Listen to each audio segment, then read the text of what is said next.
Alhamdulillah, wassalatu wassalam ala rasulillah, wa ala alihi wa sahbihi wa man walah, wa ba'd. Mes bien chers frères, nous allons parler dans ces assises ce matin d'un sujet d'une grande importance qui concerne la dureté du cœur, son danger et ses remèdes. Comme vous le savez, le cœur fait partie des choses les plus importantes auxquelles se doit d'accorder de l'importance le serviteur. Tu dois sans cesse veiller à chercher, à purifier ton cœur de tous les vices et tous les défauts qui pourraient le corrompre et te mener à ta perte. Car le cœur est la base de la vertu du serviteur. Lorsque le cœur est bon, les œuvres et les paroles seront bonnes, et lorsque le cœur est mauvais et corrompu, ceci apparaît à travers les œuvres et les paroles du serviteur. Et c'est à ce sujet que notre prophète Muhammad sallallahu alayhi wa sallam a dit dans le hadith « Ala wa inna fil jasadi mudra, idha saluhat, saluha al-jasadu kullu, wa idha fasadat, fasada al-jasadu kullu, ala wa hiya al-qalb » Il dit « Il y a certes dans le corps une bouchée de chair. Si elle est bonne, c'est tout le corps qui sera bon. Et si elle est mauvaise, c'est tout le corps qui sera mauvais. » Et il dit, c'est certes le cœur. Cette bouchée de chair est certes le cœur. Donc le cœur est la base de la bonté de tes paroles et de tes actions. À partir de cela, tu sais que tu dois y accorder la plus grande des importances et t'écarter de tout ce qui pourrait le corrompre. Tout ce qui pourrait corrompre ton cœur et ainsi corrompre tes œuvres et tes paroles. Et parmi les vices et les choses les plus douloureuses pour le cœur, qui ont un impact immense sur la vie de la personne, il y a sa dureté. Le fait que le cœur s'endurcisse, ceci fait partie des maladies les plus dangereuses qui ont de nombreux méfaits sur la vie du serviteur. Et parmi les méfaits de la dureté du cœur, il y a le fait que cela va conduire la personne à négliger ses obligations et à transgresser les interdits d'Allah subhanahu wa ta'ala sans aucun remords.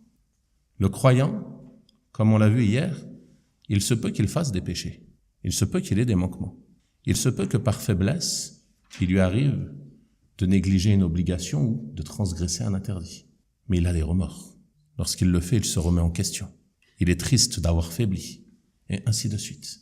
Mais si tu ne ressens pas cela, alors sache que tu es atteint de la dureté du cœur. Si lorsque tu fais le péché, tu n'as aucun remords, tu n'es pas dérangé lorsque tu commets le péché, tu n'es pas dérangé par ta négligence de certaines obligations qu'Allah subhanahu wa ta'ala t'a imposées, sache que tu as été touché par une forme de dureté du cœur. Également, parmi les signes de cette maladie, il y a le fait que la personne se trouve paresseuse dans l'accomplissement de l'adoration d'Allah subhanahu wa ta'ala. À chaque fois qu'il s'apprête à accomplir un acte d'adoration, il se sent lourd et paresseux. Il n'a pas envie de l'accomplir. Lorsqu'on l'appelle à une œuvre de bien, il traîne les pieds. Il n'a pas d'entrain. Il n'a pas d'enthousiasme. Il n'est pas motivé à accomplir ses œuvres. Et s'il les accomplit, il va les accomplir sans aucun recueillement, simplement pour se débarrasser de cette action wal-iyadhu billah. Et ceci fait partie des choses les plus dangereuses qui vont mener la personne à ne plus trouver aucun plaisir à l'adoration d'Allah subhanahu wa ta'ala. Et tout ceci en raison de la dureté de son cœur. Et ceci également, si tu le ressens dans tes prières, si tu le ressens dans tes actions, sache que tu as été atteint par une forme de dureté du cœur. Il n'est pas normal pour le croyant d'être paresseux à l'accomplissement de ses prières obligatoires. Il se réjouit de répondre à l'appel de son Seigneur.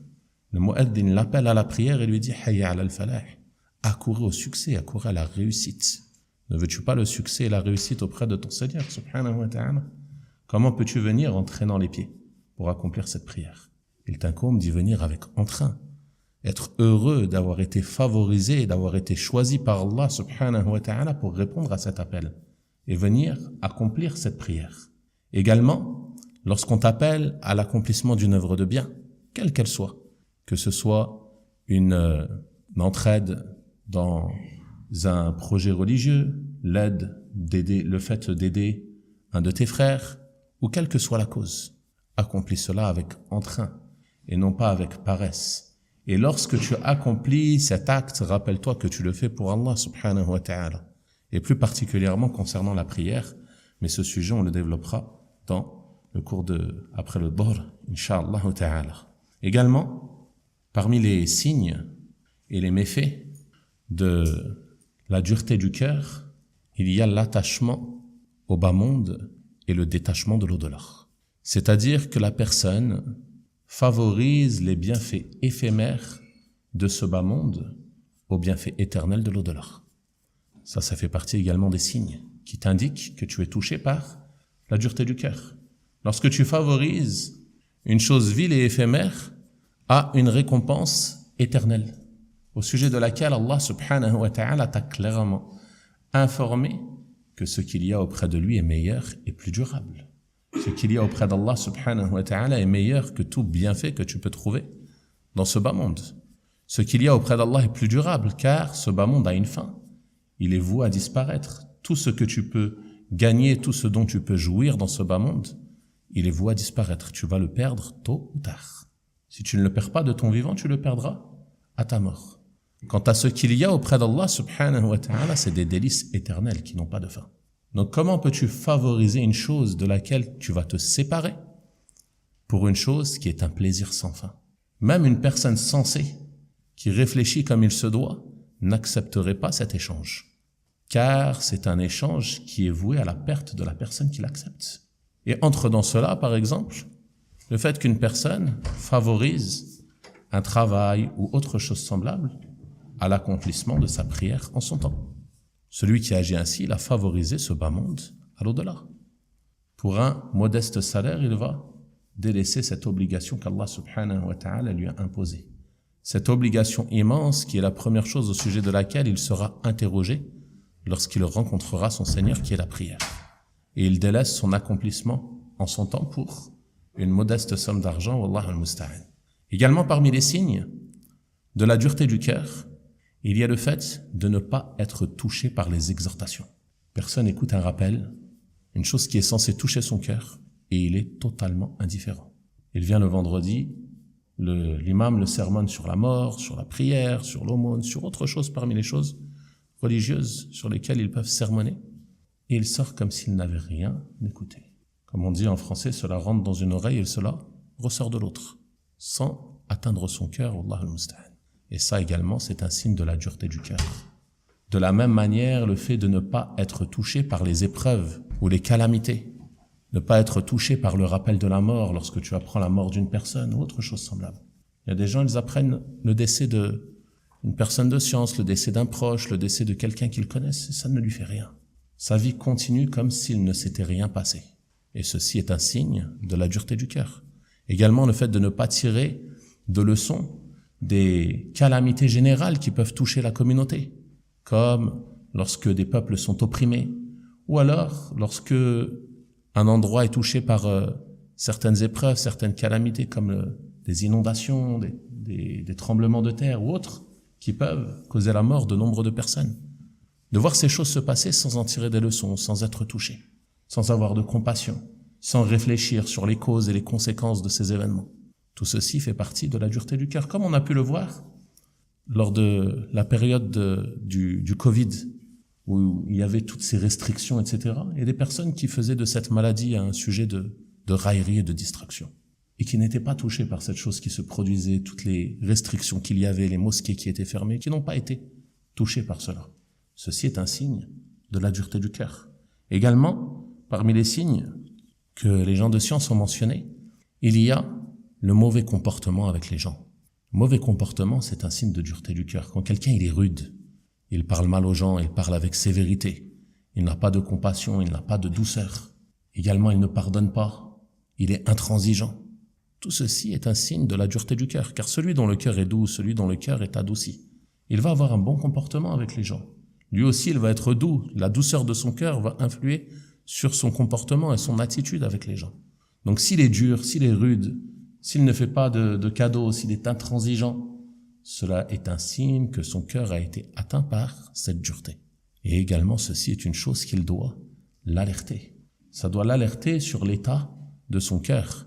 Tout ceci sont donc, mes frères, des signes qui nous indiquent que le cœur n'est pas en bonne santé, que le cœur a besoin d'être soigné, que le cœur a besoin d'être traité et qu'il t'incombe de chercher à trouver le remède pour améliorer ta situation et ne pas te satisfaire de cela. Et chacun d'entre nous est plus savant de l'état de sa propre personne. Chacun d'entre nous sait ce qui se passe dans son cœur lorsqu'il prie. Chacun d'entre nous sait ce qui se passe dans son cœur lorsqu'il est exhorté, et ainsi de suite. Tu es le médecin de ton propre cœur. Tu sais ce qu'il se passe dans ton corps lors de ces choses que l'on vient de mentionner. Tu sais ce que tu ressens. Donc examine ton cœur, ne sois pas insouciant, ne reste pas distrait de cela. Mais veille à surveiller ton cœur et à chercher à le soigner.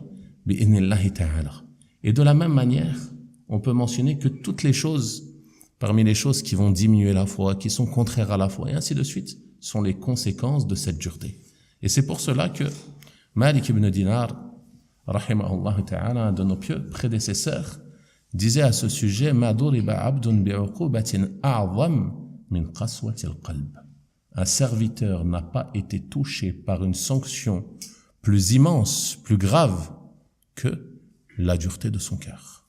Étant donné toutes les conséquences que cela va avoir sur sa vie, toutes les conséquences que cela va avoir sur son comportement, toutes les conséquences que cela va avoir dans ses actes d'adoration qu'il voit Allah subhanahu wa ta'ala, ainsi de suite. C'est une sanction gravissime. Ce n'est pas une chose insignifiante, ce n'est pas une chose que tu dois prendre à la légère. Ibn al-Qayyim rahimahullah ta'ala a dit: Ma duriba abdun bi'uqubatin a'zam min qaswati al-qalb wal bu'd 'anillah khuliqat an-nar li'idhabati al-qulub al-qasiyah ab'ad al-qulub min Allah al-qalb al-qasi. Il dit rahimahullah: un serviteur n'a pas été touché par une sanction plus grave que la dureté de son cœur et l'éloignement d'Allah. Car la dureté du cœur conduit inévitablement à l'éloignement d'Allah subhanahu wa ta'ala. Ensuite, il dit: le feu a été créé pour dissoudre les cœurs durs. Étant donné leur dureté, le feu de l'enfer, il va les dissoudre pour qu'ils perdent cette dureté. Puis il dit, rahimahullah, les cœurs les plus éloignés d'Allah, ou le cœur le plus éloigné d'Allah est le cœur dur. Le cœur le plus éloigné d'Allah est le cœur dur, qu'Allah subhanahu wa ta'ala nous en préserve. Et la dureté du cœur, mes frères, elle fait partie des caractéristiques par lesquelles Allah subhanahu wa ta'ala a décrit les gens du livre. Il dit subhanahu wa ta'ala: ثُمَّ قَسَتْ قُلُوبُكُمْ مِنْ بَعْدِ ذَلِكَ فَهِيَ كَالْحِجَارَةِ أَوْ أَشَدُّ قَسْوَةً. Puis vos cœurs se sont endurcis après cela, et ils sont comme la pierre, ou plus dur encore. Comme la pierre, ou plus dur encore. L'imam al-Baghawi, rahimahullah ta'ala, a expliqué: ensuite vos cœurs se sont endurcis, c'est-à-dire ils se sont asséchés. Il dit: et l'assèchement du cœur, c'est le fait que sortent de celui-ci la clémence, la miséricorde et la douceur. Le cœur s'assèche, il n'a plus de clémence, il n'a plus de miséricorde, il n'a plus de compassion, il n'a plus de douceur. Puis il dit: il a aussi été dit qu'il devient rude, et d'autres ont dit qu'il devient noir. Et il explique ensuite qu'Allah subhanahu wa ta'ala a dit qu'en termes de dureté, ces cœurs sont comme la pierre, ou plus encore, et que Allah subhanahu wa ta'ala ne les a pas comparés au fer. Alors que le fer, il est plus dur que la pierre. Si tu prends un morceau de fer, il est plus dur que la pierre. Si tu tapes avec le fer, la pierre, elle se casse. Pourquoi alors l'avoir comparé à la pierre? Le fer, il est quand même modelable, mais pas la pierre. Non, c'est presque ça. C'est que le fer, il peut fondre. Ils fond avec le feu. La pierre, elle ne fond pas. La pierre, si tu la mets dans le feu, elle reste telle qu'elle. Elle va noircir, mais elle reste telle qu'elle. Alors que le fer, il fond. Et c'est pour cela qu'Allah subhanahu wa ta'ala l'a comparé à la pierre et non pas au fer. Car le fer, il peut s'adoucir, fondre, le changer de forme, contrairement à la pierre qui, elle, va garder sa forme. Et que tu ne peux changer de forme si ce n'est en la brisant. Allah subhanahu wa ta'ala dit aussi, décrivant les gens du livre: Alam ya'ni lilladhina amanu an takhsha'a qulubuhum li dhikrillah وما نزل من الحق ولا يكونوا كالذين أوتوا الكتاب من قبلهم فطال عليهم الأمد فقست قلوبهم. N'est-il pas venu le temps à ceux qui ont eu la foi, donc ici il s'adresse aux croyants, que leur cœur soit pris de recueillement, s'humilie lors du rappel d'Allah? N'est-il pas venu le temps que lorsque tu écoutes le Coran, lorsque tu écoutes un rappel, lorsque tu écoutes les paroles de ton prophète, sallallahu alayhi wa sallam, ton cœur s'adoucisse, ton cœur se recueille, que tu y prêtes attention? Et de ce qui est descendu de la vérité, et qu'ils ne soient pas comme ceux à qui le livre a été révélé avant eux, qui ont trouvé le temps long, et dont les cœurs se sont endurcis. Allah nous en préserve. Leurs cœurs se sont endurcis au point d'être insensibles à ce qu'Allah subhanahu wa ta'ala descendait sur eux, au point de tuer les prophètes, alayhimus salatu wassalam, et de ne plus tenir compte de cette vérité, au point de refuser de suivre Muhammad sallallahu alayhi wa sallam, alors qu'une partie d'entre eux savait pertinemment qu'il était l'envoyé d'Allah subhanahu wa ta'ala. Tout ceci en raison de la dureté du cœur. Imam Sa'di rahimahullah explique ce verset et dit, selon le sens résumé de sa parole, c'est-à-dire qu'ils ne soient pas comme ceux à qui Allah subhanahu wa ta'ala a révélé le livre qui a pour effet le recueillement du cœur et la soumission totale. Normalement, la connaissance du livre d'Allah subhanahu wa ta'ala doit te mener au recueillement de ton cœur et à te soumettre totalement à Allah. Il dit, puis ils n'ont pas continué sur cela et n'ont pas été fermes, les gens du livre. C'est-à-dire qu'ils ont suivi leur prophète au départ, puis ensuite ils se sont écartés de leur chemin. Il dit, le temps, ils l'ont trouvé long et ils se sont plongés dans l'insouciance et ont perdu, leur foi a disparu, ainsi que leur certitude. Ils se sont mis à douter de la véracité de la religion qu'ils mettaient en pratique. Et d'ailleurs, jusqu'à aujourd'hui, si tu interroges une personne parmi les gens du livre, il pourra rapidement tomber dans le doute au sujet de sa religion, car elle est basée sur le faux. Et tout ce qui est basé sur le faux finit par être confus et ne peut être tenu avec fermeté. Il dit donc, rahimahullah, leurs cœurs se sont alors endurcis. Et méditez sur sa parole, il dit, rahimahullah, les cœurs ont besoin en tout temps d'être rappelés de ce qu'Allah subhanahu wa ta'ala leur a révélé. Tu ne peux pas rester sans cesse dans l'insouciance. Si tu n'as pas de rappel, si tu ne suis pas de cours, si tu ne tires pas profit des exhortations et ainsi de suite. Le cœur, il va s'endurcir, le cœur, sa maladie va s'aggraver de plus en plus et ainsi de suite. Il dit donc, il ne convient pas d'être insouciant face à cela. فَإِنَّ ذَلِكَ سَبَبٌ لِقَسْوَةِ الْقَلْبِ وَجُمُودِ الْعَيْنِ. Il dit, rahimahullah, le fait de ne pas être sensible à ce rappel ou de s'éloigner de cela, de ne pas se rappeler ce qu'Allah a révélé pour toi, ça va mener à la dureté de ton cœur et à l'assèchement des yeux. Il n'y a plus aucune larme qui va couler de ses yeux. Certaines personnes qui ne pleurent jamais. Un décès, ça ne le fait pas pleurer. Un événement grave, ça ne le fait pas pleurer. Un événement qui touche la communauté, ça ne le fait pas pleurer. Le rappel d'Allah, ça ne le fait pas pleurer. Les versets sur l'enfer, les versets sur le paradis, aucune larme qui coule. En raison de la dureté du cœur, qu'Allah subhanahu wa ta'ala nous en préserve. Allah subhanahu wa ta'ala dit aussi à leur sujet, mentionnant la gravité de cela et le danger, فَوَيْلٌ لِلْقَاسِيَةِ قُلُوبُهُمْ مِنْ ذِكْرِ اللَّهِ أُولَٰئِكَ فِي ضَلَالٍ مُّبِينٍ. Malheur donc à ceux dont les cœurs sont durs à l'écoute du rappel d'Allah.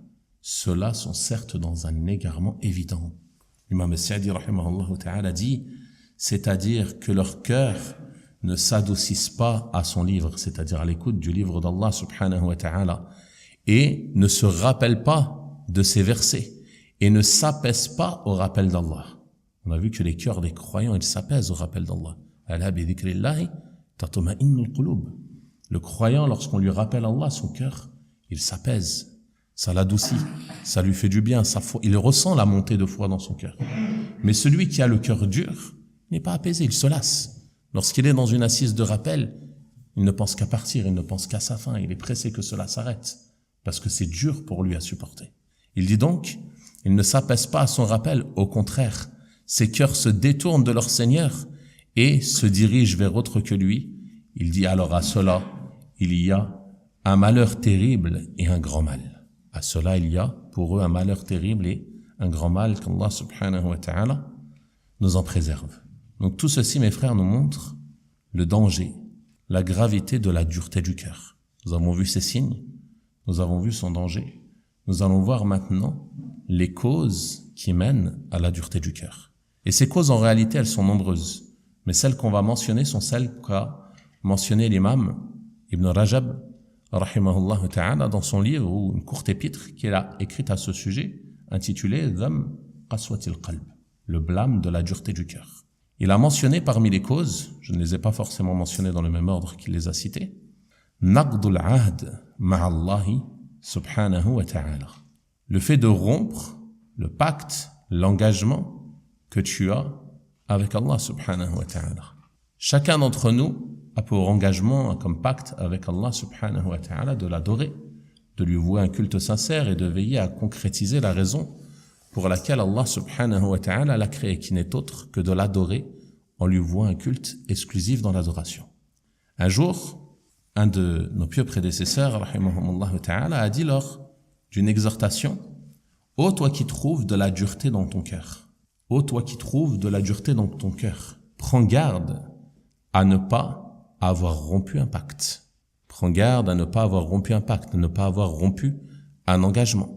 Car Allah subhanahu wa ta'ala a certes dit: فَبِمَا نَقْضِهِمْ مِيثَاقَهُمْ لَعَنَّاهُمْ وَجَعَلْنَا قُلُوبَهُمْ قَاسِيَةً. C'est en raison de leur rupture de leur engagement que nous les avons maudits et que nous avons rendu leur cœur dur. Une sanction. Allah subhanahu wa ta'ala a endurci leur cœur en raison de leur rupture, de leur engagement. Imam As-Sa'di rahimahullah ta'ala dit dans l'explication du verset, c'est-à-dire qu'Allah les a rendus durs au point de ne plus tirer profit d'une quelconque exhortation et de ne plus tirer profit des versets, c'est-à-dire des versets du Coran, des signes d'Allah subhanahu wa ta'ala et des avertissements. Ne plus être encouragé lorsque tu essayes, ne plus avoir d'enthousiasme, ni plus avoir de motivation lorsque tu essayes de les encourager. Certaines personnes, tu veux les encourager au bien, ça n'a aucun effet sur lui. C'est de l'encourager à la prière, à un acte surrogatoire. Il est indifférent. Tu peux lui mentionner tous les mérites, 1000 mérites d'un acte, il ne le fait pas, parce qu'il n'a pas envie. Et ça, c'est un signe de dureté du cœur. Il dit également, ils ne sont pas touchés lorsque tu essaies de les effrayer, lorsque tu leur rappelles l'enfer, lorsque tu leur rappelles le châtiment de celui qui commet un péché dont il fait partie de ses adeptes. Il n'est pas touché par cela. Il n'a pas de remords. Et l'imam Sa'di rahimahullah ta'ala dit ensuite: وَهَذَا مِنْ أَعْظَمِ الْعُقُوبَاتِ عَلَى الْعَبْدِ أَنْ يَكُونَ قَلْبُهُ بِهَذِهِ الصِّفَةِ التي لا تفيده الهدى والخير إلا شرا. Il dit rahimahullah, et ceci fait partie des plus durs châtiments pour le serviteur, qu'il se retrouve dans une situation où son cœur est ainsi, il ne tire plus profit du bon chemin qui lui est montré, il ne tire plus profit du bien, et cela ne lui apporte que du mal. Parce que le rappel que tu vas lui faire, ça va être un argument contre lui, qu'Allah nous en préserve. Donc à chaque fois qu'on l'exhorte, au lieu d'en tirer profit, c'est un mal pour lui. Plus il est exhorté, plus le mal grandit pour lui. Et ceci fait partie des châtiments d'Allah subhanahu wa ta'ala, qu'Allah nous en préserve. Et ce en raison, comme on a dit, de la rupture de l'engagement, la rupture de l'engagement avec Allah subhanahu wa ta'ala, qui est de lui vouer un culte exclusif sans ne lui donner aucun associé. Parmi les causes menant à la dureté du cœur, il y a aussi le fait de parler beaucoup sans se rappeler d'Allah. Kathratul kalam bi ghayri dhikrillah. Le fait de parler beaucoup, méditez bien, pas seulement le fait de parler beaucoup, le fait de parler beaucoup sans rappel d'Allah. Parce que celui qui parle beaucoup dans le rappel d'Allah, c'est une bonne chose. Mais il parle de multiplier les paroles dans lesquelles tu ne te rappelles pas de ton Seigneur, tu ne te rappelles pas de choses utiles.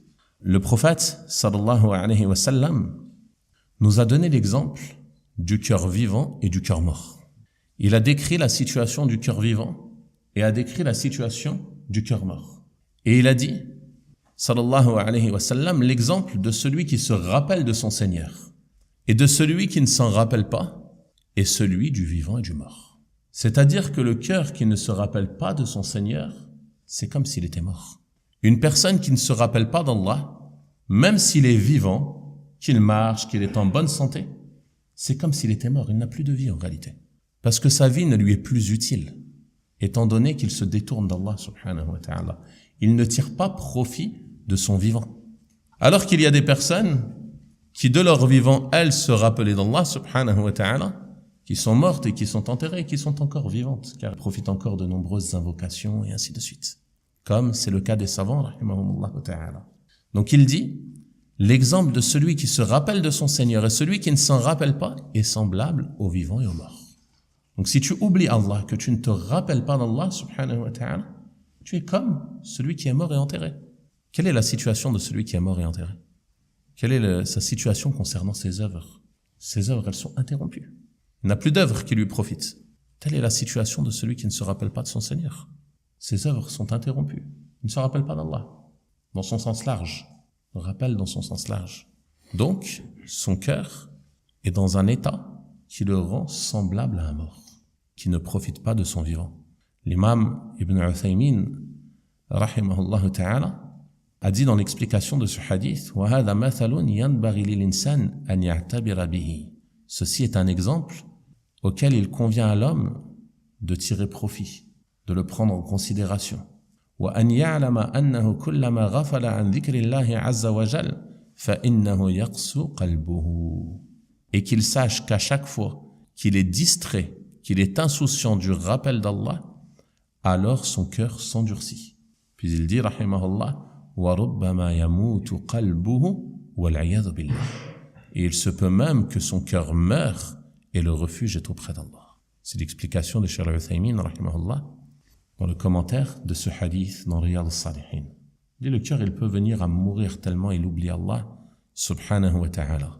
Et Al-Hafidh ibn Rajab, rahimahullah, il a mentionné dans son livre sur la dureté du cœur un hadith dans lequel il est rapporté que le prophète sallallahu alayhi wa sallam aurait dit « La tukthiru al-kalama bighayri dhikrillah, fa inna kathrat al-kalami bighayri dhikrillah qaswatun lil-qalb » Ne multipliez pas les paroles, ne parlez pas abondamment sans vous rappeler d'Allah, car le fait de parler beaucoup sans se rappeler d'Allah est une dureté pour le cœur.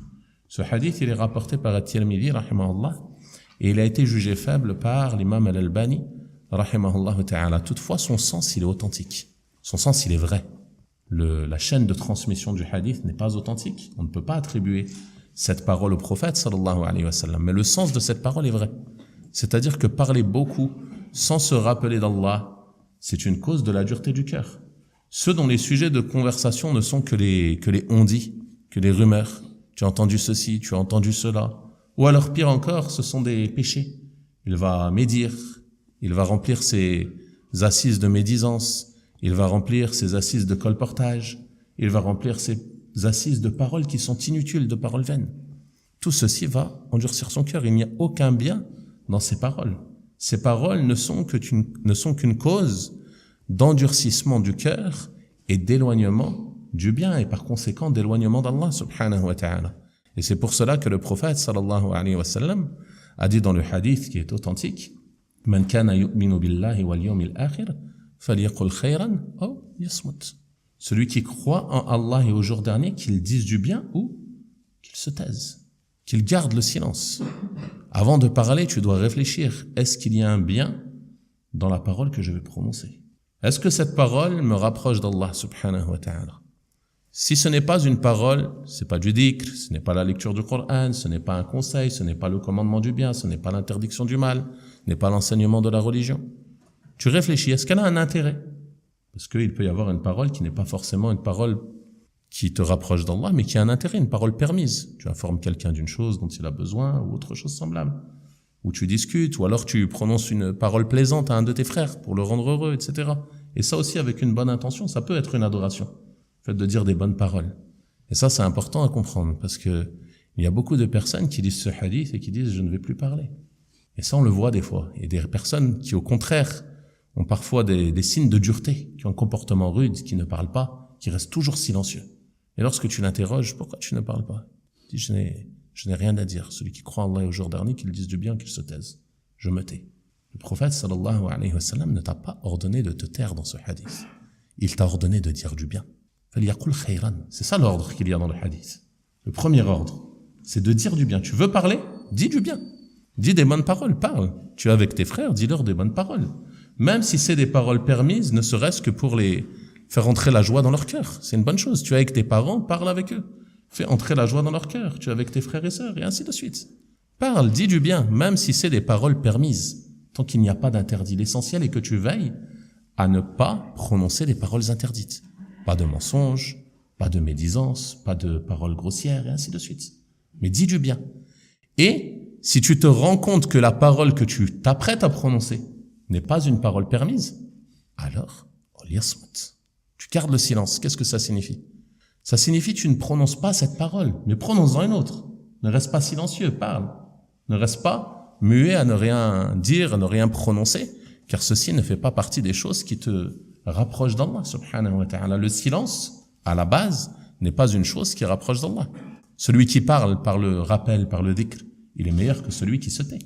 Celui qui donne un conseil, il est meilleur que celui qui se tait. Celui qui dit une parole permise, qui ne comprend rien, aucun interdit, mais qui rend joyeux son frère.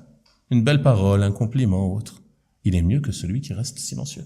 Donc la parole, elle est bien souvent meilleure que le silence. Et le silence, il devient meilleur si la parole que tu t'apprêtes à prononcer est une parole mauvaise, une parole interdite ou une parole qui a des méfaits. Et c'est à ce sujet que le prophète sallallahu alayhi wa sallam a dit qu'ils disent du bien ou qu'ils se taisent. Si la parole est mauvaise, garde le silence et ne la prononce pas. Donc la langue, mes frères, c'est une chose qu'il est important de chercher à contrôler, de veiller à ce que cette langue soit dressée et que elle ne tombe pas dans tous les méfaits au sujet desquels nous avons été avertis dans le Coran et dans la Sunna de notre messager sallallahu alayhi wa sallam. Et les méfaits de la langue sont si nombreux qu'on pourrait faire un séminaire dessus. La médisance, la calomnie, le mensonge, les paroles grossières, et ainsi de suite parmi les nombreux méfaits de cette langue. Et c'est pour cela que le fait de tenir sa langue fait partie des causes du salut au jour de la résurrection. Car la langue peut être la cause de l'anéantissement de l'ensemble de tes œuvres. Il se peut que tu prononces une parole et que celle-ci soit la cause pour que tu sois jeté en enfer. Une seule parole. Donc il est important de prendre garde à cette langue et savoir que parler beaucoup va te mener forcément à tomber dans des interdits. Ça, on le sait tous. On sait tous que si tu exagères dans les paroles, l'excès de paroles va te mener forcément à tomber dans certains interdits. Ne serait-ce qu'une parole mauvaise sur un de tes frères ou autre chose semblable, qu'Allah subhanahu wa ta'ala nous pardonne et nous réforme. Donc il est obligatoire de veiller à préserver sa langue, prendre garde à son mal, car ceci fait partie des causes menant à la dureté du cœur. Wallahu al-musta'an. La troisième cause menant à la dureté du cœur, et qui est toujours liée à l'excès, c'est kasratu dhahik, le fait de rire beaucoup. Le prophète sallallahu alayhi wa sallam a dit dans un hadith authentifié par l'imam al-Albani rahimahullah ta'ala, la tukthiru dhahik, ne riez pas abondamment, fa inna kathrata dhahik tumitu al-qalb, car le fait de rire abondamment fait mourir le cœur. C'est une cause de la mort du cœur. Le fait de rire sans cesse, de passer ses journées à rire. Et aujourd'hui, on trouve des personnes qui, en plus de rire avec abondance, vont chercher cela. Ils vont chercher à regarder des choses qui les font rire. Chercher à se plonger dans ces choses, cette insouciance qui les mène à la dureté de leur cœur. Comme le fait de regarder des vidéos amusantes ou autre chose semblable. Sans parler de tous les interdits que comprennent ces vidéos. Ici, on parle juste du rire. L'imam al-Nawawi, rahimahullah ta'ala, a mentionné que la plaisanterie interdite, c'est celle qui contient de l'excès et celle qui est constante. C'est-à-dire si la personne est toujours en train de plaisanter, ou alors qu'elle plaisante avec excès, c'est ça qui est interdit. Car la plaisanterie, tant qu'elle est prononcée avec une parole permise, qu'elle est faite de temps à autre, qu'il n'y a pas d'excès, il n'y a pas de gêne, c'est permis. Comme on va le voir, incha'Allah ta'ala. Mais celle qui est interdite, c'est celle qui est faite avec excès, ou alors celle qui est constante. La personne ne passe son temps qu'à rire. Et il dit, rahimahullah, li'annahu yurithu qaswat al-qalb, car ceci va engendrer la dureté du cœur. La personne qui rit tout le temps, son cœur va s'endurcir. Ensuite, il dit, wa yushghilu an dhikrillah. Ça t'empêche, ça t'occupe, ça prend la place du rappel d'Allah. Celui qui passe son temps à rire, il va oublier Allah et ne pas se rappeler d'Allah subhanahu wa ta'ala. Ensuite, il dit, wa ya'ulu fi kathirin min al-awqat ila al-idha. Dans beaucoup de situations, cela va mener à la nuisance. Pourquoi? Parce que celui qui plaisante, souvent il va en arriver à nuire à la personne avec qui il plaisante. Comme lorsqu'il va faire une blague à son frère pour essayer de l'embêter un peu, s'il ne s'arrête pas, s'il n'y a pas de limite, il va finir par lui nuire. Il va finir par le blesser, et ainsi de suite.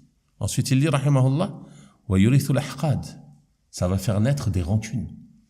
Tellement il aurait été loin dans ses plaisanteries que la personne, son frère, il va avoir de la rancune dans son cœur, de la rancune de laquelle il ne va plus ensuite se délivrer. Une rancune qui va rester, qui va persister. Et il dit, rahimahullah, wa yusqitu al-mahabata wal-waqar. Ça va faire perdre à la personne sa prestance, sa dignité. Il va plus être respectable. Vous voyez les gens qui passent leur temps à faire rire les autres. Généralement, on n'a pas de respect. Tu les prends, lorsqu'ils parlent, ils sont pris à la légère. Ce n'est pas des gens dont leur parole est prise en considération. Même lorsque les gens les voient, ils n'ont pas forcément de grand respect, de grande estime pour eux. Ce n'est pas des gens qui sont estimés. Pourquoi? C'est des plaisantins. Ils sont toujours en train de faire des plaisanteries. Donc, lorsqu'ils sont vus, lorsqu'on discute avec eux, ils sont souvent pris. Leurs paroles sont prises à la légère. On ne leur donne pas une grande considération. Et ça, c'est les conséquences de l'excès de rire. Ensuite, il dit, rahimahullah, toujours al-Hafidh al-Nawawi, وَمَا سَلِمَ مِنْ ذَلِكَ فَلَا مَانِعَ مِنْهُ. Et il dit, ce qui est préservé de cela, toute plaisanterie qui ne contient pas ce que l'on vient de mentionner, alors elle est permis. Elle n'est pas constante. Elle n'empêche pas de se rappeler d'Allah. C'est pas une chose qui nuit aux autres. C'est pas une chose de laquelle va découler des rancunes. C'est pas une chose qui va te faire perdre ta dignité. Alors, il dit, il n'y a pas d'interdit. Puis il dit, rahimahullah, فَقَدْ كَانَ الرَّسُولُ صلى الله عليه وسلم يفعله نادرا للمصلحة وتطيب نفس المخاطب ومؤانسته. Méditez sur le noble comportement de notre prophète sallallahu alayhi wa sallam. Il dit, notre messager sallallahu alayhi wa sallam, il le faisait nadiran. Nadiran, c'est-à-dire rarement. Il le faisait pour un intérêt. S'il y avait un intérêt dans cette plaisanterie. Ou alors, pour apaiser l'âme de celui à qui il s'adresse. Une légère plaisanterie afin de l'apaiser. Et il dit, ou alors, pour lui tenir bonne compagnie, tout simplement. Tu es avec une personne, tu vas lui faire une légère plaisanterie pour être de bonne compagnie avec cette personne. Il dit ça, il n'y a pas de mal en cela. Il dit, وَهَذَا لَا مَانِعَ مِنْهُ قَطْعًا. Il n'y a aucun mal en cela. Il n'y a aucun mal en cela. بَلْ هُوَ سُنَّةٌ مُسْتَحَبَّةٌ إِذَا كَانَ بِهَذِهِ الصِّفَةِ. C'est même une sunna recommandée s'il est fait ainsi. Ce n'est pas une chose constante. Tu ne prononces que des paroles permises. C'est pour faire preuve de bon savoir-vivre avec la personne qui est à tes côtés. C'est pour adoucir son cœur, pour lui faire plaisir, pour être agréable avec cette personne. Il n'y a pas de gêne en cela, Inch'Allah ta'ala. Tant que ce n'est pas une parole qui lui nuit, n'est pas une parole blessante, n'est pas une parole interdite, et ainsi de suite. Et tu ne fais pas ça constamment. Il dit c'est une sunna, rahimahullah. L'imam al-Ghudayyan, rahimahullah, le Cheikh Abdullah al-Ghudayyan, qui fait partie des grands savants de notre époque, de l'époque de Cheikh Ibn Baz, rahimahullah, il dit « Jawazul mizah lahu thalath shurut » La permission de la plaisanterie à 3 conditions. La permission de la plaisanterie à 3 conditions. Il dit premièrement, an yakuna sidqan. Première chose, c'est que la parole que tu prononces, elle soit véridique. Tu ne mens pas. Il dit deuxièmement, wa la yatakarrar, que ça ne se répète pas. Tu ne fais pas ça constamment. Et il dit, la troisième condition, wa la yaghdaba minhu al-mamzuhu alayh. Et que celui sur qui il plaisante, il ne soit pas en colère. Ne lui dis pas une parole qui va le mettre en colère. Tant qu'il sait que c'est une parole qui va le faire rire, il n'y a pas de gêne, Inch'Allah ta'ala. Donc ces 3 conditions, que ça soit véridique, que ça ne soit pas constant, et que celui sur lequel tu plaisantes ne soit pas en colère. Ça rend la plaisanterie permise, Inch'Allah ta'ala. Mais si tu sais que cela le blesse, même si c'est une parole qui est permise, même si c'est une parole qui n'est pas interdite. Si par exemple il y a un de tes frères, un de tes amis ou un de tes proches, qui a une parole ou une appellation qu'il ne supporte pas, un surnom que tu lui donnes pour plaisanter mais qu'il n'apprécie pas. Ça le met en colère lorsqu'il écoute ce surnom. Tu ne lui donnes pas ce surnom. Même si c'est un surnom qui est permis à la base. Quel qu'il soit. Yarhamukallah. Tu ne lui donnes pas car ça le met en colère et à ce moment-là, ça devient une plaisanterie interdite. Car tu n'as pas le droit de blesser ton frère. Donc ceci sont les 3 conditions qu'a mentionné le Cheikh al-Ghudayyan, rahimahullah ta'ala. Et parmi les choses interdites concernant la plaisanterie et des choses au sujet desquelles il faut prendre garde, il y a tout d'abord, la plus grave, le fait de prendre garde à ne pas plaisanter au sujet de la religion. La religion n'est pas un sujet de plaisanterie. Ton Seigneur n'est pas un sujet de plaisanterie. ton prophète, sallallahu alayhi wa sallam, ou les prophètes, alayhi wa sallam, de manière générale, ne sont pas des sujets de plaisanterie. Leurs signes ne sont pas des sujets de plaisanterie. Les versets du Coran ne sont pas des sujets de plaisanterie. Les hadiths ne sont pas des sujets de plaisanterie. Les récompenses du paradis, les châtiments de l'enfer, ne sont pas des sujets de plaisanterie. Et quiconque plaisante à ce sujet a certes commis un acte de mécréance. Et quiconque écoute une plaisanterie à ce sujet et en rit a certes commis un acte de mécréance. Prends garde à cela. Ce n'est pas une chose à prendre à la légère.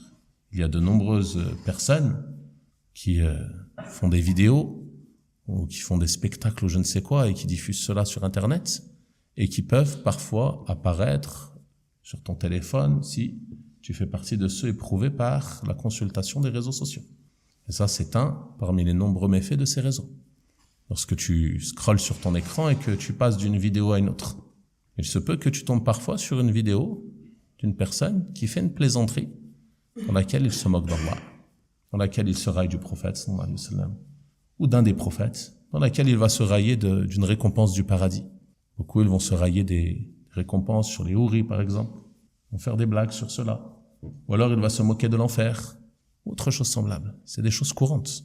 Si lorsque tu écoutes cette parole, tu en ris, repens-toi immédiatement à Allah subhanahu wa ta'ala. Pose ton téléphone, prends du recul et sache que tu es tombé dans un péché gravissime. Car ceci relève de la mécréance ou l'a'yadhu billah.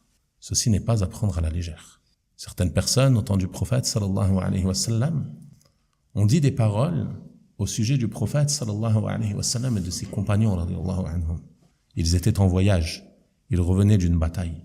Et vous savez, lorsqu'on est en voyage, et ça c'est une chose permise, on va souvent prononcer des paroles futiles pour faciliter le voyage, pour faire passer le temps. Et il n'y a pas de gêne en cela tant que les paroles sont permises.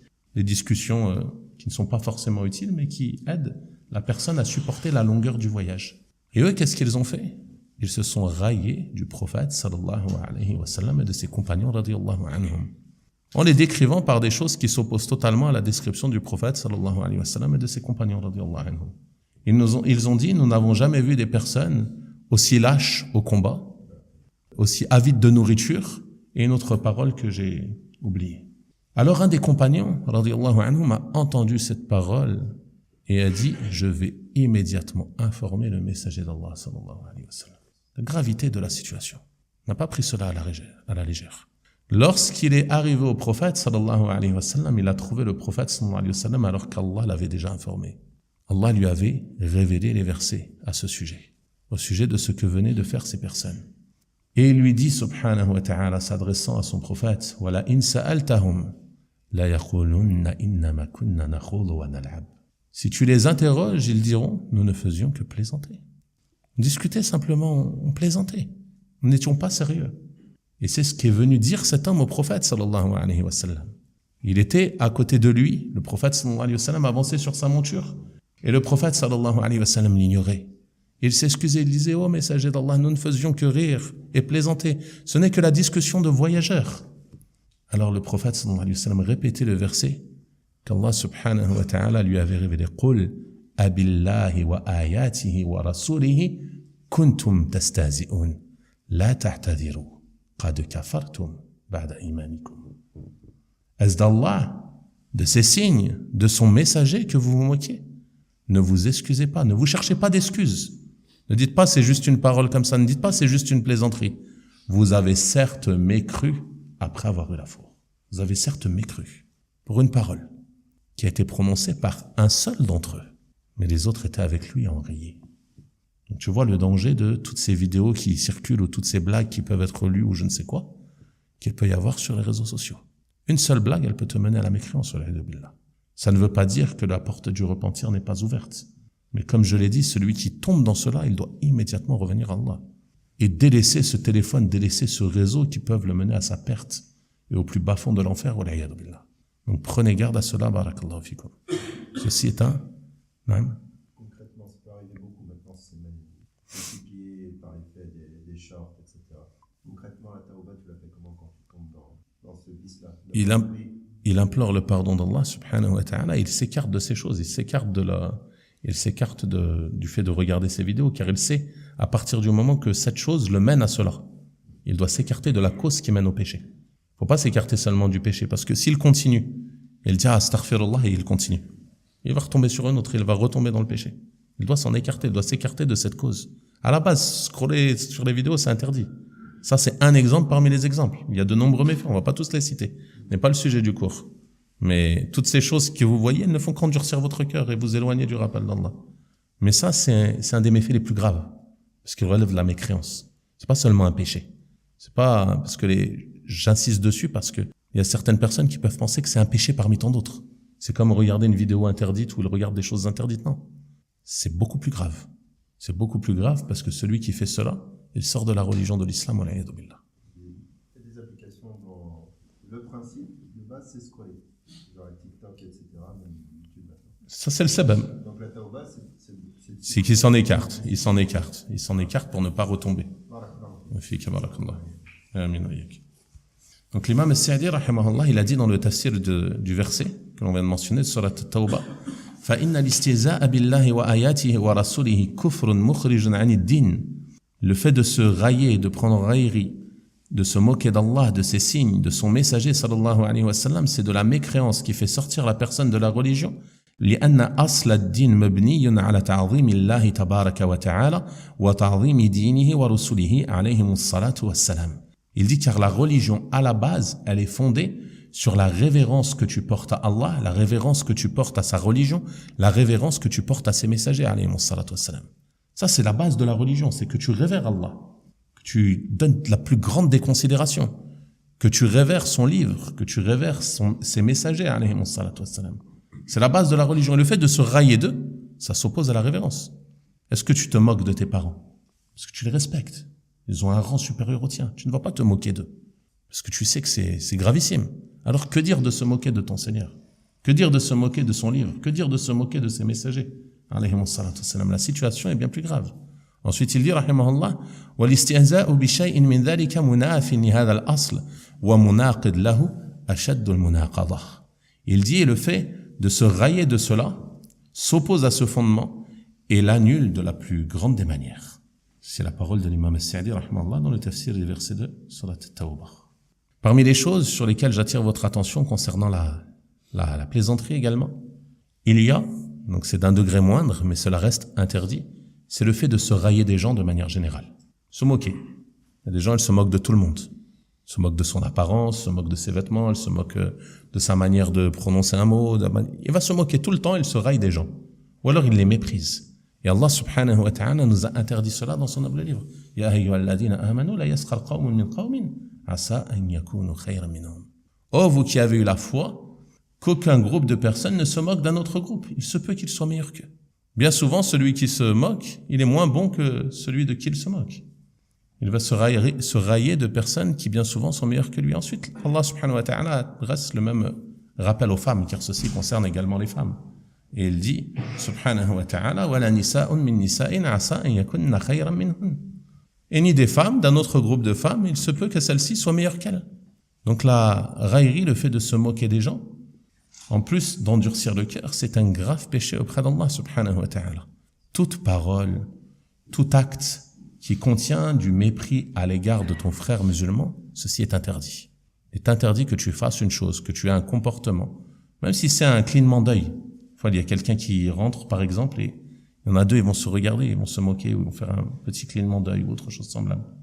Ou alors imiter un de tes frères en te moquant, imiter sa démarche, imiter sa façon de parler. Ceci est interdit. Et les savants disent, dans l'explication de cela, que ceci est interdit et qu'en plus de ça, ça montre que celui qui se raille, celui qui se moque, est pris de vanité en réalité. Pourquoi il se moque? Il se pense meilleur. Il pense qu'il est meilleur lui, donc il se raille des autres, il les méprise. Et ça, c'est une forme de vanité. La vanité également, c'est un grand péché, le fait d'être pris d'orgueil. Alors que bien souvent, celui de qui il se moque, il est meilleur que lui, comme on l'a dit. Et il suffit, comme l'a dit le prophète sallallahu alayhi wa sallam, à l'homme comme mal, de mépriser son frère musulman. Donc ceci fait partie des paroles liées à la plaisanterie qui sont interdites et qui vont gravement endurcir le cœur. Enfin, pour terminer sur ce sujet, sur le sujet de la plaisanterie, il y a le fait de prendre garde à ne pas plaisanter en mentant. On a vu dans les conditions que la plaisanterie, elle ne doit être faite qu'avec des paroles véridiques. Et il faut prendre garde à ne pas mentir. Le prophète sallallahu alayhi wa sallam a dit dans le hadith وَيْلٌ لِلَّذِي يُحَدِّثُ بِالْحَدِيثِ لِيُضْحِكَ بِهِ الْقَوْمِ فَيَكْذِبُ وَيْلٌ لَهُ وَيْلٌ لَهُ. Malheur à celui qui parle pour faire rire les gens et ment dans son discours. C'est-à-dire malheur à celui qui parle et ment pour faire rire les gens. Malheur à lui, malheur à lui. 3 fois. À 3 reprises, le prophète sallallahu alayhi wa sallam l'a dit. Et ceci fait partie des plus graves péchés. De parler en mentant pour faire rire. Tu dis un mensonge, et lorsqu'on te reprend, tu dis, ce n'est pas vrai. Il te dit, mais je plaisantais seulement. Même si tu plaisantais. Le mensonge est interdit dans notre religion. La langue du croyant ne doit prononcer que des paroles véridiques. Alors que dire aujourd'hui de personnes qui s'affilient à notre religion et qui ont fait de cela leur métier, leur métier de mentir pour faire rire les gens. Et ces personnes-là ne doivent pas être encouragées, même s'ils sont musulmans. Tu ne dois pas les encourager, tu ne dois pas les soutenir, ne les regarde pas, car en les regardant, tu les encourages indirectement. Tu favorises le fait qu'ils soient vus, tu augmentes leur audience et ainsi de suite. Donc même s'ils sont musulmans, ne les encourage pas. En les écoutant, en les regardant, tu participes à leur péché. Tu les encourages, tu favorises le fait qu'ils continuent ce péché, wal-'iyadu billah.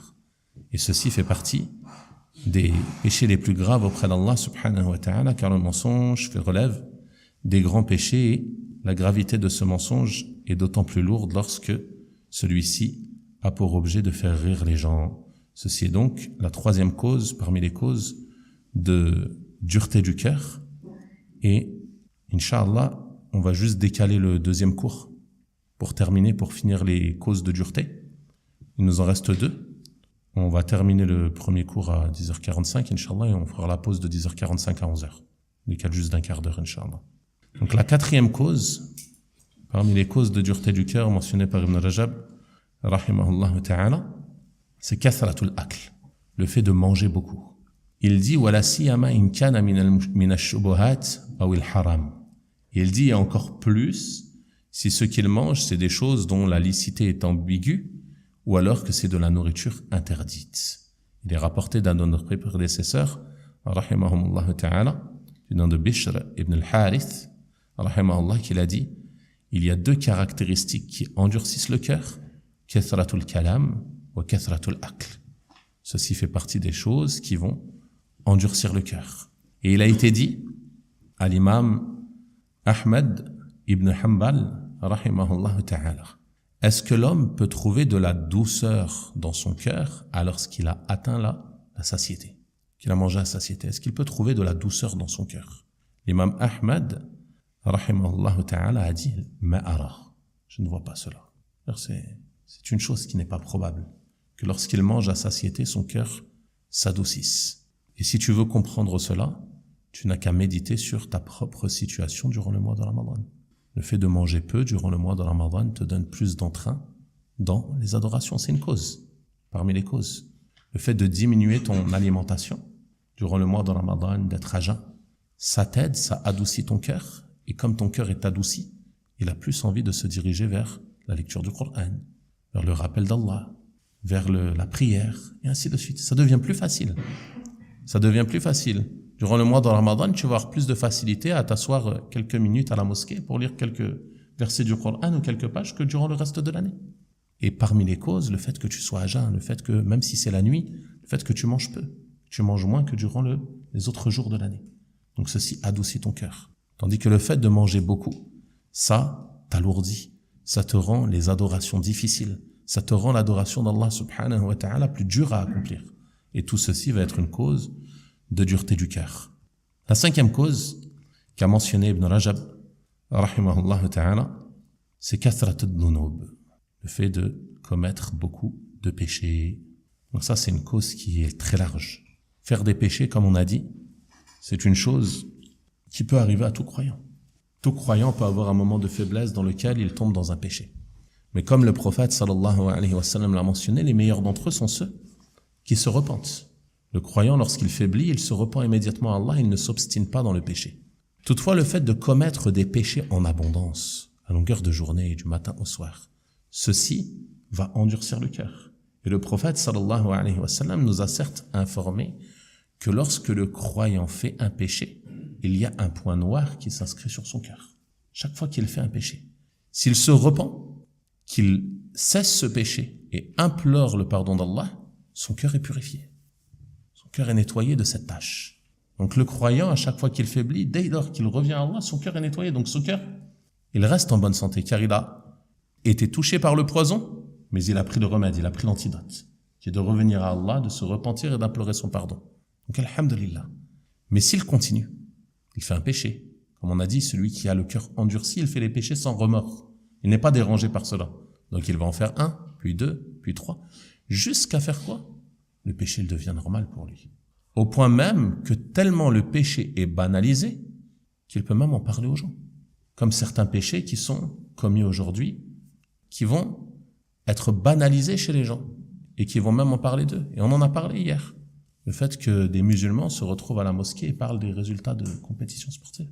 Le fait que tu regardes cela, c'est un péché. Tu désobéis à Allah subhanahu wa ta'ala. Tu t'écartes du rappel d'Allah subhanahu wa ta'ala. Tu admires des gens qui sont bien souvent pervers et désobéissants à Allah subhanahu wa ta'ala. Tu souhaites leur victoire, alors que eux sont loin, bien souvent, d'Allah subhanahu wa ta'ala dans leur pratique, même s'ils s'affilient à la religion de l'islam. Tu te réjouis lorsqu'ils se réjouissent. Tu es triste lorsqu'ils sont tristes. Et ceci, c'est tellement banalisé qu'on trouve les musulmans aujourd'hui en discuter dans les mosquées. Alors que c'est un péché. Pourquoi est-ce que le péché est devenu banal? Tellement il l'a fait, le cœur, il s'est noirci de ce péché. Il le trouve normal. Les cœurs se sont tellement noircis aujourd'hui que l'on trouve des personnes qui vont se partager des vidéos dans lesquelles il y a des interdits, de la musique, de la nudité et autres choses semblables. Alors qu'auparavant, si une personne était touchée par cela, il l'aurait fait secrètement, conscient qu'il désobéissait à Allah. Il n'aurait jamais parlé d'une chose qu'il avait vue. Aujourd'hui, tu peux trouver des personnes qui vont parler de cela librement, comme si c'était une chose permise. Et tout ceci en raison de la noirceur du cœur. Les péchés, ils ont tellement pris le dessus sur le cœur qu'on n'a plus de gêne à en parler ouvertement. Wal'iyadu billah. Donc le prophète sallallahu alayhi wa sallam nous dit dans le hadith, s'il rajoute, les taches noires vont augmenter, jusqu'à prendre le dessus sur tout le cœur, et telle à la couverture ran, qui empêche le rappel d'Allah, au sujet duquel Allah subhanahu wa ta'ala a dit dans le Coran, Kalla bal rana ala qulubihim ma kanu yaksibun. Leurs cœurs ont été recouverts de ce qu'ils commettaient, leurs péchés. Ils ont été noircis de leurs péchés. L'imam al-Baghawi, rahimahullah ta'ala, a dit, c'est-à-dire que leurs cœurs ont été recouverts de leurs péchés et on a été cernés. Leurs cœurs, ils ont été entourés, cernés de leurs péchés, de la noirceur de leurs péchés. Et Al-Hassan, c'est-à-dire Al-Hassan al-Basri, rahimahullah, a dit, huwa ad-damb, ala ad-damb, hatta yamut al-qalb. C'est le péché, après le péché, jusqu'à ce que le cœur meure. Parce que si la personne n'a pas de remords, qu'elle ne se repent pas de son péché, qu'elle fait les péchés les uns après les autres, sans s'arrêter, sans cesse, il commet des péchés. Le cœur, il va noircir jusqu'à mourir, wal'iyadu billah. Et c'est pour cela que certains de nos pieux prédécesseurs, rahimahumullah ta'ala, ont mentionné les conséquences de cela. Parmi les conséquences que l'on a mentionnées, que le cœur, lorsqu'il va s'endurcir, rares sont les larmes qui vont couler. C'est-à-dire qui vont couler des yeux de la personne. Lorsque le cœur est doux, les larmes vont rapidement couler face à l'exhortation, face au rappel de la mort, et ainsi de suite. Quant au cœur qui est dur, qui est noirci de péché, ses yeux vont être asséchés. Et c'est pour cela qu'ils ont dit Al-Qalb, idha qallat khatayah. Le cœur, lorsque ses péchés, ses fautes sont peu, elles sont peu abondantes, que la personne fait peu de péchés, il va rapidement pleurer. Il va rapidement pleurer. Ses larmes vont facilement couler en raison de la douceur de son cœur, en raison de la pureté de son cœur, en raison du fait qu'il est proche d'Allah subhanahu wa ta'ala. Et chacun peut avoir des moments où il va ressentir cela et d'autres moments où il ne va pas ressentir cela. Par exemple, il se peut qu'un verset, parmi les personnes qui lisent souvent le Coran, qui le clôturent régulièrement, il se peut qu'il lise des versets avec insouciance, sans que ça ne le touche. Peut-être parce qu'il est distrait, peut-être parce qu'il ne médite pas, ou autre chose semblable. Ou alors en raison de ses péchés, il lit mais n'est pas distrait. Un autre jour, peut-être ce sera une journée où il aura fait beaucoup d'actes d'adoration. Il se sera bien écarté des péchés, il se sera préservé. Son cœur se sera adouci, comme pendant le Ramadan. Et ça, c'est très présent, on observe beaucoup chez les musulmans pendant le Ramadan. D'un coup, ils prêtent attention à des versets qui ne prêtent pas attention le reste de l'année. Il va lire un verset, le verset va le toucher, il va se mettre à pleurer. Il lit un verset sur l'enfer, ça le fait pleurer. L'imam récite un verset sur le paradis, ça le fait pleurer. Pourquoi? Parce que son cœur s'est adouci, il s'est écarté des péchés. Il s'est éloigné de la désobéissance à Allah subhanahu wa ta'ala. Alors que si tu es plongé dans les péchés, ceci n'aura pas d'incidence sur ton cœur. Et là, on voit le méfait des personnes qui, en attendant la prière, ils vont sortir leur téléphone et aller sur les réseaux sociaux et faire des péchés juste avant de faire la prière. J'ai même vu des personnes venir avec leur téléphone jusqu'à la porte de la mosquée, en train de regarder des événements sportifs ou je ne sais quoi. Jusqu'à la porte de quel khushu' elle va avoir dans sa prière. Quel bien elle va trouver dans cette prière. Il prie, il est à la mosquée, mais son cœur, il est au stade. Il n'est pas là. Il n'est pas présent. Ensuite, il va dire, comment faire pour trouver le khushu'? Je prie, mais je ne ressens rien. C'est normal, mon frère, regarde ta situation. Tu viens à la mosquée, tu ne cherches même pas à te réformer sur le chemin de la mosquée. Alors que tu es en prière lorsque tu viens à la prière. Dès lors que tu sors de chez toi, tu es déjà en prière. Tu es en situation d'adoration. Chaque pas que tu fais, c'est une adoration normalement. Donc tu dois te chercher à réformer dès lors que tu sors. Pas seulement lorsque tu franchis la porte de la mosquée et que tu as retiré tes chaussures. Le bon comportement, il commence avant. Dès lors que tu fais tes ablutions, tu sors de chez toi et ainsi de suite. C'est à ce moment-là que ça commence. Donc les péchés que tu vas faire, si sur la route tu roules à toute vitesse, tu es grossier avec d'autres conducteurs, tu doubles, tu te gares mal, tu regardes des choses interdites, ne t'attends pas à trouver de la douceur dans ta prière. Ne t'attends pas à trouver du plaisir dans cette prière. Tu vas la trouver lourde. Si l'imam commence à réciter de longs versets, tu vas vite te lasser. Alors que si tu prêtes attention à cela dès lors que tu sors, dès lors que tu te prépares, tu vas voir ta prière changer. Tu viens en avance, tu fais la rak'atayn, tu fais du rappel d'Allah, tu fais du dhikr, tu profites du temps entre l'adhan et l'iqama pour faire des invocations comme on l'a vu hier. Tu penses à Allah subhanahu wa ta'ala, tu penses à te réformer, tu penses à tes péchés, tu implores le pardon d'Allah. L'imam va arriver, tu vas entendre l'iqama, tu vas dire Allahu Akbar. Directement, tu vas sentir de la douceur dans cette prière. Et tu vas voir que ta prière ne sera pas la même. Et on reviendra sur le sujet de la prière après le Dhuhr, Inch'Allah. On fait une courte pause de 15 minutes et on reprend, Inch'Allah, et on verra les causes qui permettent de remédier à la dureté du cœur. On a vu les causes qui émenaient. On va voir, Inch'Allah, les causes opposées qui mènent à la douceur du cœur et qui permettent de remédier à cette dureté, Inch'Allah ta'ala. Barakallahu fikum. وصلى الله وسلم وبارك على نبينا محمد وعلى آله وصحابته أجمعين والحمد لله رب العالمين. فيكم بارك الله.